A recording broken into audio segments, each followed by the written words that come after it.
Good morning, respected listeners, dear listeners. मैं आज morning assembly में एक जन संवाद करूँगा, पब्लिक कम्युनिकेशन करूँगा और रिसर्च पब्लिक से और प्रेस से और पॉलिटिशियंस से साझा करूँगा। आज का जो रिसर्च पेपर है वो हमने इसी भी फोकस किया कि दिल्ली में भीड़ को कम करना, जैसे हमारी ये पेरीफेरी जो सड़क बने केएमपी केजीपी, दिल्ली के लोगों की प्राथमिक आवश्यकता वहाँ से प्रदूषण को ख़त्म करना है ताकि वो जी सकें, भावी पीढ़ियाँ वहाँ पल सकें और लोगों की गाड़ी कमाई के भवन निर्माण में और दूसरे व्यवसाय जो करोड़ रुपए की लागत है उसका उस पेड़ का फल खा सके। केएमपी और केजीपी ने दिल्ली को जीवन दिया है और जीवन हरियाणा को दिया है। हरियाणा के पास लाइफलाइन है, यूपी को भी लाभ मिला और तो और वाहन चालकों को लाभ मिला, दूरियां घटी और चालन सुगम हुआ, काफ़ी लाभ हुआ। अच्छी बात है। योजनाकारों को, प्लानर्स को, डेवलपर्स को एंड इम्प्लीमेंटर्स को, तीन फैक्टर एक साथ काम करते हैं और वो उन तीनों को साधुवाद। आज उसी कड़ी में बता रहा हूँ कि बहादुरगढ़ जैसी बादली जैसी जगह पर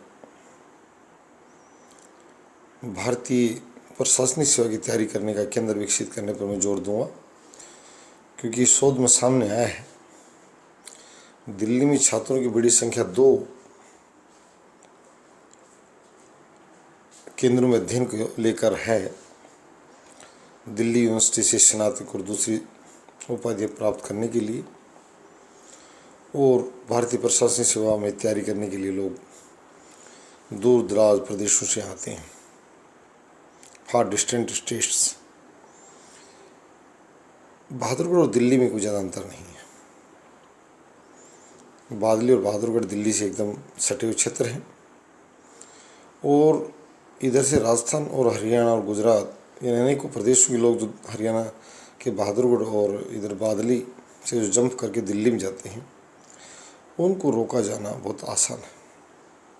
जब भारतीय प्रशासनिक सेवा की तैयारी का केंद्र जब विकसित यहाँ हो जाएगा तो ये माना जा रहा है कि दिल्ली से करीब 10 लाख छात्र बाहर आ जाएंगे। उनके साथ जाने वाली करीब 2 लाख गाड़ियाँ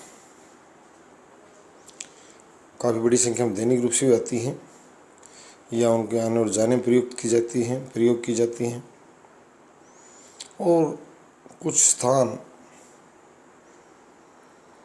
विश्व के डेंस पॉपुलेशन वाले क्षेत्रों में बदल चुके हैं, क्राउडेड प्लेस। बहादुरगढ़ के बाहर अभी काफ़ी खुला स्थान उपलब्ध है, स्वच्छ वातावरण उपलब्ध है और सुरक्षा भी उपलब्ध है। ये खास बात है, अभी सामाजिक सुरक्षा उपलब्ध है यहाँ, सोशल सिक्योरिटी जो दिल्ली के कल्चर में नहीं है।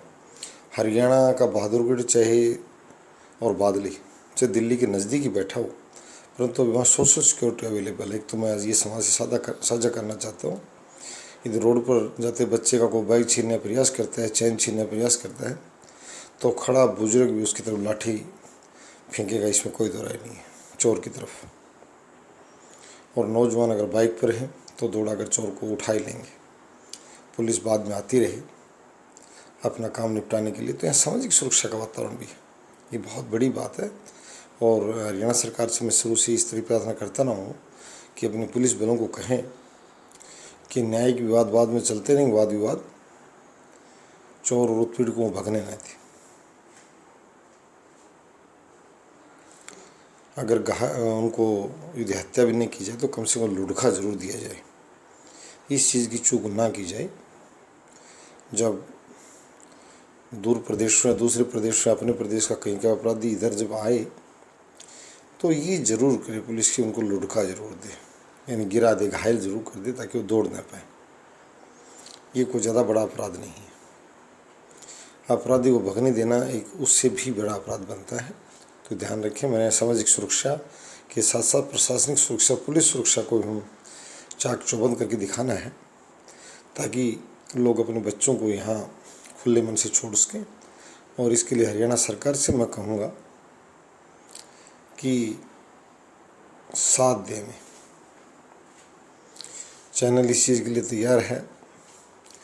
भारतीय प्रशासनिक सेवा की तैयारी के अंदर अगर यहाँ खड़ा होता है तो मैंने हमेशा शुरू से कहा है कि हम आगे आकर अधिक से अधिक अनुदान और शैक्षिक सहयोग, टीचिंग असिस्टेंट्स के लिए तैयार मिलेंगे। जैसे आपको पता है कि चैनल सोशल साइंसेज पर विशेष रूप से कार्य कर रहा है, चाहे वो पॉलिटिकल साइंस की बात हो, हिस्ट्री, पब्लिक एडमिनिस्ट्रेशन और लॉ तक के विषयों को कवर करता है।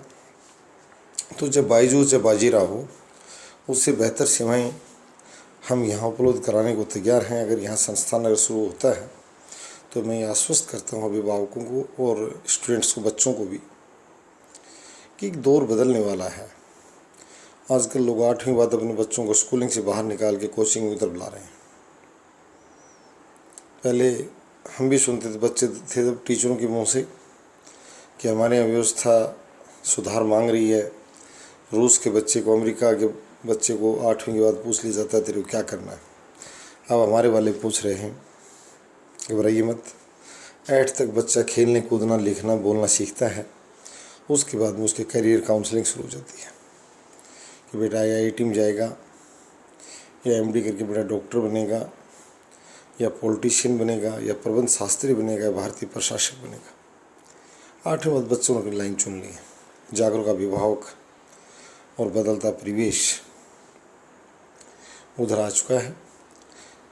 तो यहाँ मैं देख रहा हूँ कि बहुत बड़ी संख्या प्रशासनिक सेवा की तैयारी वाले बच्चों की आनी है। National institute of open schooling के लिए बच्चे जा सकते हैं, पर फिलहाल वो स्कूलिंग को छोड़कर कोचिंगों में आ रहे हैं तेज़ी के साथ। जो हमारे national institute of open schooling की धारणा जो लेकर आए थे शिक्षाविद और केंद्र सरकार, वो आज अमली जामा पहनती दिखाई दे रही है, साकार होती दिखाई दे रही है। तो मैं ये कहूँगा, बहादुरगढ़, बादली या गुरुग्राम, जहाँ भी स्टेशन उपलब्ध हो,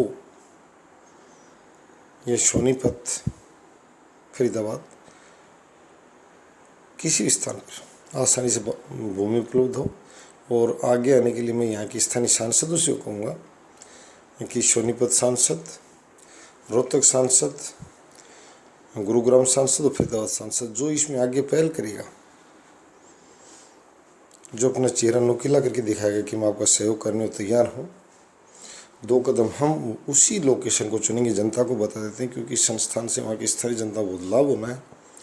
और इससे जनप्रतिनिधियों का चेहरा भी आपके सामने लग जाएगा कि इन 4 सांसदों में कौन प्रतिस्पर्धी बनता है, कौन आगे पहल करता है। हाँ, हम जरूर बता चुके हैं कि कहना आपको है, अभिभावकों को कहना। और इसके लिए चैनल जो है वो पूर्ण रूप से, मैंने पहले कह दिया, यहाँ किसी सांसद से कम आपको सहयोग नहीं मिलेगा। और इस संस्थान को जल्दी से जन संस्थान, मैं यहाँ कहना चाहूँगा कि किसी एक के कंधों पर नहीं, टाटा भी यहाँ निवेश कर रही है, Tata institute of social sciences. मैं सिर्फ यहाँ फ्लैट ना बेचे, मैं उसे भी कहूँगा कि वो इधर आए इस संस्थान में अपना हाथ आजमाए और कुछ आगे बढ़कर काम को संभाले। यहाँ ज़्यादा दानियों की ज़रूरत नहीं, निवेशकों की ज़्यादा ज़रूरत है। पैसा फीस से बहुत बड़ा जनक था। पहले कम से कम जो है 100 से लेकर 500 करोड़ तक की लागत का संस्थान प्रारंभिक दौर में होगा। आगे हालांकि इसकी लागत बहुत बड़ी होनी है, छोटी नहीं है। तो मैं ये कहूँगा कि इनमें जो सांसद आगे चलकर हाथ उठाएगा, हम उसके साथ और संस्थान भी स्थापित हो जाएगा। और इससे दिल्ली सरकार को भी लाभ होगा। दिल्ली हरियाणा सरकार जॉइंट वेंचर भी चला सकते हैं इसके लिए। साझा प्रयास। धन्यवाद।